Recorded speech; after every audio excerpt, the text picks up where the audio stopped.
함선에 불을 밝혀라. 1944년 6월 20일 밤, 필리핀 군도의 칠흑 같은 바다 위 이판사판 달려드는 일본 제1기동함대의 항공모함과 유주선을 격추시키고 480km를 돌아 귀환하던 미 58기동 타격대. 대부분의 주동사들은 부상을 입은 채 피로에 지쳐 있었고 연료마저 바닥에 나서 짙은 어둠이 내려앉은 태평양으로 곤두박두칠 절체절명의 위기에 처해 있었다. 적의 공격을 막기 위해 아군의 전함은 소등 상태라 검은 바다는 파도만 높았고 무사 귀환은 불가능한 상태였다. 그러나 그들의 생각과는 달리 그들 앞에 펼쳐진 바다 위엔 찬란하고 휘황한 환희의 불꽃이 마치 목마른 지옥의 오아시스처럼 아군의 전함들을 밝히고 있었다. 그것은 마크 미처 제독의 명령, 그 유명한 결단의 불빛이었다. 모든 함선에 불을 밝혀라.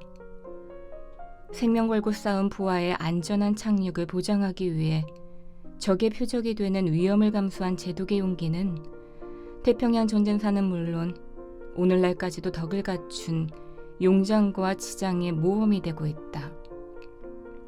그날을 추억하는 한 주종사의 고백은 이랬다. 우리 군함들은 찬란하고 분명하고 아름다웠다. 생명으로 인도하는 빛은 이토록 감격하기에 충분한 아름다움이 있다. 사실을 꿰뚫어 보는 지혜와 어려운 현실을 정면 돌파하는 용기, 그리고 인자와 자비로 기결되는 사랑, 이 모두를 갖춘 한 사람의 제독은 조국의 수많은 청년들을 살렸다. 겁쟁이는 잔인하지만 용기 있는 자는 생명을 사랑한다. 대통령이 성경에 손을 얹고 국군 최고 통수권자가 되는 미국은 죽음의 하늘에서 귀환하는 조종사들을 위해 목숨 걸고 빛으로 활주로를 내준다. 그러나 한 인간의 신으로 우상화하는 일본은 꽃 같은 젊은이들이 천황의 이름으로 바람의 아들이 되어 폭탄과 함께 갈갈이 찢겨나가는 가미카제 특공대를 부추기며 찬양한다. 그래서 우상은 무서운 거다. 우상 뒤에는 두려움이 있고 두려움 뒤에는 형벌이 따른다. 형벌은 흑암과 혼돈과 공허 그 자체다. 우상이란 돌에게 빌고 나무에게 빌고 삶은 돼지머리나 무명실 감은 마른 명태에게 비는 것만을 의미하지 않는다. 더불어 귀신 들려 닭도 타는 무당과 점쟁이들이 휘갈겨 써준 시뻘건 부적의 인생 여정을 베팅하는 그것만이 다는 아니다. 사람이 정으로 쪼아 만든 돌부처에게 수천 번 절하며 염주를 돌리고 한류의 스님, 성모님 만들어 치마적으로 입혀놓고 촛불 밝히며 묵주를 굴리고 목사한 사람의 야망을 충족시키기 위해 뻘건 벽돌이나 번쩍이는 유리로 밥의 탭처럼 쌓아 올린 예배당 안에 마치 하나님이 좌정하기라도 한 것처럼 울부짖는 것 또한 심각한 종교 우상이다. 그런데 진짜 심각한 우상은 사람들의 내면에 욕심과 거짓말과 욕정으로 깊이 또아리를 들고 앉아 자신의 유익을 위해서라면 남을 가차없이 밟고 죽이고 해치는 살인적 충동. 광명한 천사로 위장하여 꼿꼿이 풀먹인 가사적 쌈을 입고 법문과 화두로 중생을 다스리지만 결정적인 순간에 몽둥이와 낫을 휘두르며 자리다툼을 일으키고 자르르 흐르는 검은 수단이 발목까지 흐르도록 차려입고 웅장한 그레고리안 성가가 울려 퍼지는 미사를 거룩하게 드리지만 뒤로는 지독한 고독을 이길 수 없어 바티칸의 철옹성 같은 계율을 어기고 동성연애와 알코올 중독으로 노년에 슬슬이 쓰러져가는 성직자들. 강력한 교권의 엄청난 부와 명예를 거머쥐기 위해 교인들 앞에서 가스총 발사도 불사하는 종교 지도자들. 그들이 말하는 교리와 전통과 규례와 법도 자신도 지키지 못하면서 불자에게 신도에게 교인에게 강요하는 그들의 율법, 철학, 전통, 세상의 초등학문. 진리가 아닌 헛된 속임수. 이 모든 것에 매이고 묶이고 휘둘리며 살아가는 것. 바로 이것이 가장 경계해야 할 우상이다. 이러한 우상 뒤에 숨어 활동하는 위선자들을 일컬어 예수님은 너희 아비 마귀, 거짓말쟁이, 살인자에게서 난 독사의 새끼들, 회칠한 무덤들이라고 정확히 진단하셨다. 이들은 주로 정치적 권력과 돈의 위력, 심지어 영적인 카리스마를 과시하며 힘의 논리로 약자를 괴롭히는 강자가 된다.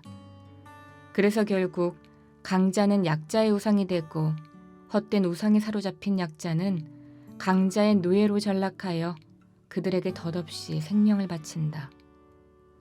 숙명적으로 따라다니는 약자의 형벌, 그것은 인간을 노예 근성, 거지 근성, 무계력, 진리에 대한 무감각으로 끌고 가서 영혼은 없고 너덜너덜한 육신만 남아 휘청휘청 걸어다니는 좀비처럼 살아가게 만든다. 그렇다고 해서 강자가 행복한 것은 아니다.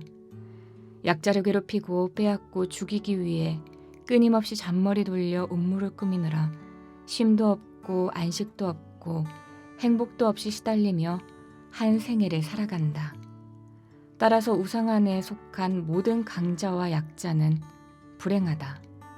내 한 목숨 살아보겠다고 생명의 불빛을 밝히려 하지 않는 이기적인 바다, 흑암의 바다, 욕심의 바다, 살아갈 에너지는 고갈되어 언제 어느 때 내동정이 쳐질지 모르는 두려움의 바다, 금방이라도 원수가 나타나 양 날개를 가차없이 부러뜨릴 것 같은 공포의 바다, 시커먼 파도가 집어삼키듯 포효하는 바다. 이 바다 위에 선명하고 분명하고 찬란하고 아름다운 빛을 밝힐 자, 그 누구인가. 만일 그런 이가 있다면 그는 죽음보다 강한 사랑으로 충만해야 한다. 또한 다른 이의 생명을 살리기 위해 자기의 목숨을 조금도 중요하게 생각하지 않을 만큼 용기가 있어야 하고 자신의 이상으로 많은 사람의 고통을 덜어줄 만한 가치가 있는지를 깊이 들여다볼 수 있을 만큼 지혜를 겸비해야 한다. 사랑과 용기, 지혜를 갖춘 마크 미처제독이 암흑의 바다에서 젊은 이들의 목숨을 살렸듯이 이 고통의 바다에서 우리를 구원할 구세주가 필요하다는 말이다. 그런데 성경은 그 첫머리에 태초에 하나님이 천지를 창조하셨다고 하는 지상 대선언 이후 한치 앞을 볼 수 없는 두려움으로 가득한 흑암과 가슴을 후벼 파는 고독과 그리고 자신의 가치와 존재 이유를 몰라 혼돈으로 가득한 우리네 삶을 향하여 이렇게 선포한다. 빛이 있으라. 그리고 빛이 있었다. 흑암과 공허와 혼돈이 물결치는 고통의 바다에서 아름답고 찬란하게 불을 밝히며 우리를 생명으로 인도하는 바로 그 빛은 구원의 빛, 생명의 빛이었고 죽음에서 우리를 살리는 부활의 빛이었으며 복잡한 율법을 단순한 복음으로 이끄는 자유와 해방의 빛이었다. 그러나 애석하게도 요한 사도는 이렇게 적고 있다.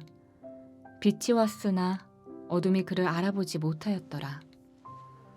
하지만 그 빛을 알아보고 감격하며 영접하는 자, 생명의 빛으로 오신 창조주 예수 그리스도를 영접한 사람은 하나님의 자녀가 되어 운명의 바다, 고통의 바다에서 비로소 빠져나올 뿐 아니라 그리스도의 빛을 이 땅에 밝힘으로써 밤하늘의 별처럼 빛나는 인생을 산다. 흑암을 밀어내는 태초의 빛, 공허를 가득 채우는 창조의 빛, 혼돈을 질서로 바로잡는 진리의 빛, 참 빛으로 오신 창조주 예수 그리스도. 예수 그리스도가 우리의 구원자가 되는 날 우리의 삶의 아름다운 변화가 시작된다.